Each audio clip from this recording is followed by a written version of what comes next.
আমরা সকলেই জানি পানির অপর নাম জীবন, কিন্তু সারাদিনে কতটুকু পরিমাণ পানি খেতে হবে সেই ব্যাপারটা আমরা সঠিকভাবে বুঝতে পারি না। আমরা অনেকেই মনে করি বেশি বেশি পরিমাণ পানি খেলে আমাদের কিডনি সুস্থ থাকবে, কিন্তু পানি যেহেতু খাদ্য তালিকার 6টি উপাদানের মধ্যে একটি, সেক্ষেত্রে এটিরও একটি নির্দিষ্ট পরিমাপ রয়েছে। সাধারণত আমাদের দৈনিক পানির চাহিদা নির্ভর করে আমাদের বয়স, ওজন এবং শারীরিক পরিশ্রমের উপর। 0 থেকে 6 মাস বয়স পর্যন্ত শিশুদের ক্ষেত্রে আলাদা কোনো পানির প্রয়োজন নেই, সেক্ষেত্রে আলাদা কোনো পানির প্রয়োজন নেই। কিন্তু যখন 6 মান্থ থেকে 1 ইয়ার পর্যন্ত বাচ্চাদের ক্ষেত্রে তারা ঠিক যতটুকু পরিমাণ পানি খেতে চায় ততটুকুই তাদেরকে দেওয়া প্রয়োজন, বাড়তি পানি দেওয়ার কোনো প্রয়োজন নেই।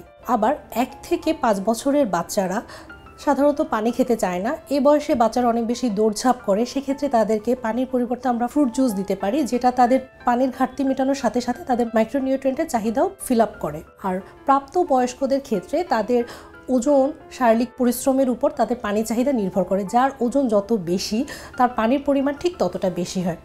পানি খাওয়ার ক্ষেত্রে আমাদেরকে কিছু ব্যাপার খেয়াল রাখতে হবে, যেমন পানি আমাদের শরীরে ডিহাইড্রেশন মেনটেন করতে সাহায্য করে। সেক্ষেত্রে একজন সুস্থ স্বাভাবিক মানুষের 8 থেকে 10 গ্লাস পানি খাওয়া প্রয়োজন, কিন্তু যারা বেশি ঘামাচ্ছেন সেক্ষেত্রে তাদের পানির পরিমাণ আরও বাড়াতে হবে। শরীর ডিহাইড্রেট হচ্ছে কি না তা বোঝার একটি ছোট্ট টিপস রয়েছে, যেমন আমরা যখন ইউরিন পাস করি তখন যদি আমাদের ইউরিনের কালার পানির মতো নিবর্ণ হয় সেক্ষেত্রে আমরা ডিহাইড্রেট না, কিন্তু ইউরিনের কালার যদি একটু গাঢ় হয় সেক্ষেত্রে আমাদের পানির পরিমাণ বাড়াতে হবে।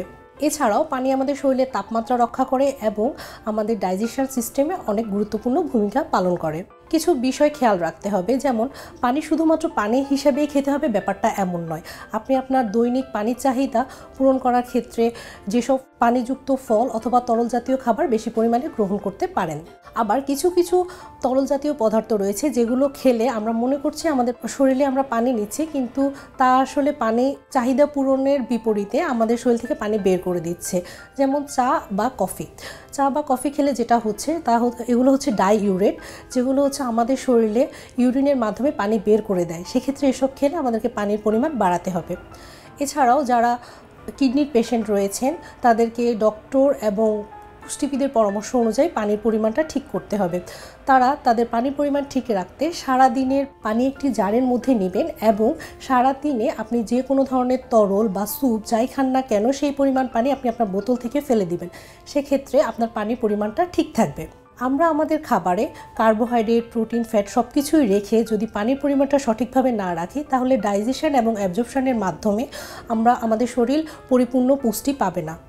সেক্ষেত্রে সঠিক পরিমাণে পর্যাপ্ত পরিমাণ পানি পান করা আমাদের সকলের জন্য গুরুত্বপূর্ণ।